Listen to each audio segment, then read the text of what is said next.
is the gentleman from Georgia who has been a longtime member with a keen interest in fintech and is a great member of this task force. The gentleman from Georgia, Mr. Scott, is now recognized for 5 minutes. Thank you very much, Chairman Lynch. And Chairman, let me also commend you for the outstanding leadership that you are providing on fintechs. As you know, our fintech industry is the new frontier of our great financial services industry. And you're certainly providing great leadership on it. And also, I'm very excited about working with you on our FinTech Act, where we'll be dealing with harmonization of regulatory agencies as well as privacy. I might mention also with Ranking Member French Hill. And so we're all a team ready to go here. And I'm really just proud to be a part of this great team. Very excited about it.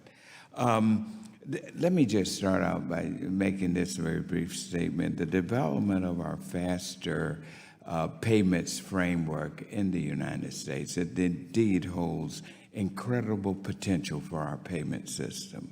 Advanced technological developments in our payment space readily improves access to funds for consumers and increases the convenience of availability of payment process. And of course, this is very important to my state of Georgia. Georgia leads the nation. We produce and provide 70% of all of the electronic transaction payments. We got great companies down there like TSYS, Cabbage, NCR, and we are very excited about the role we play in the nation. But first, I'd like to discuss the mechanics of any faster payment system. As exciting as this new technological development is, it is also increasingly complex. For example, under the current payments infrastructure, payments can be either initiated by a sender, which is the push payment, or required by the recipient, which is the pull payment. Now, this flexibility also includes certain protections under Reg E to ensure that consumers have some ability to recoup funds that were sent out without their authorization.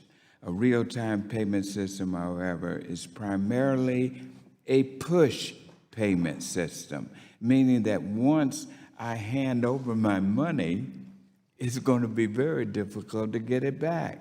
Now, this is fine when considering correctly authorized payments, but you all know we live in a world where consumers must constantly be guarding against fraud and against cyber attacks.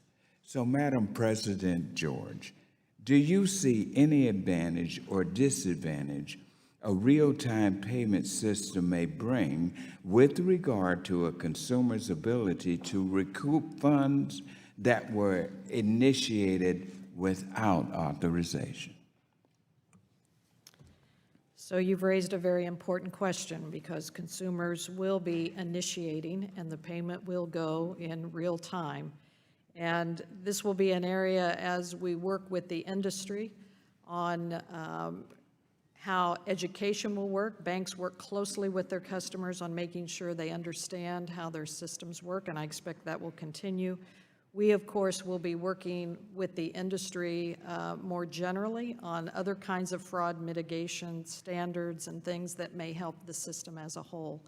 So I concur with your concern about consumer protection, and we will continue to keep that in the forefront as we do this. Tell me, Madam President, what about payments that were sent erroneously, perhaps incorrectly spelling the recipient's name, for example?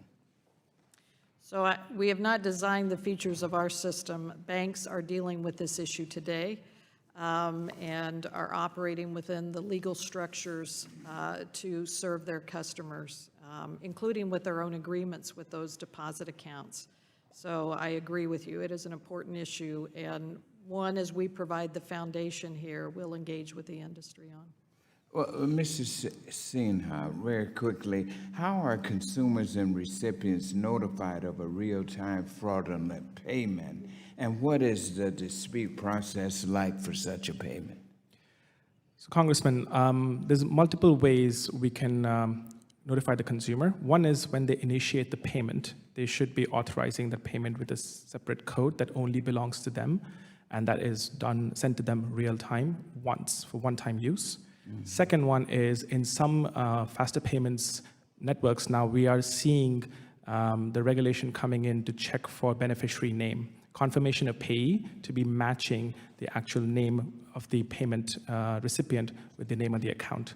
And then I think, as President George said, there's quite a bit of work that still needs to be done in this space, but I think the crucial part is to make sure we give the control to the consumer and make them understand and educate them that they should authorize the payment, and once payments are sent, they're final. Well, thank you very much, and thank you, Ms. Chairman, for that extra time. Thank you. Gentlemen.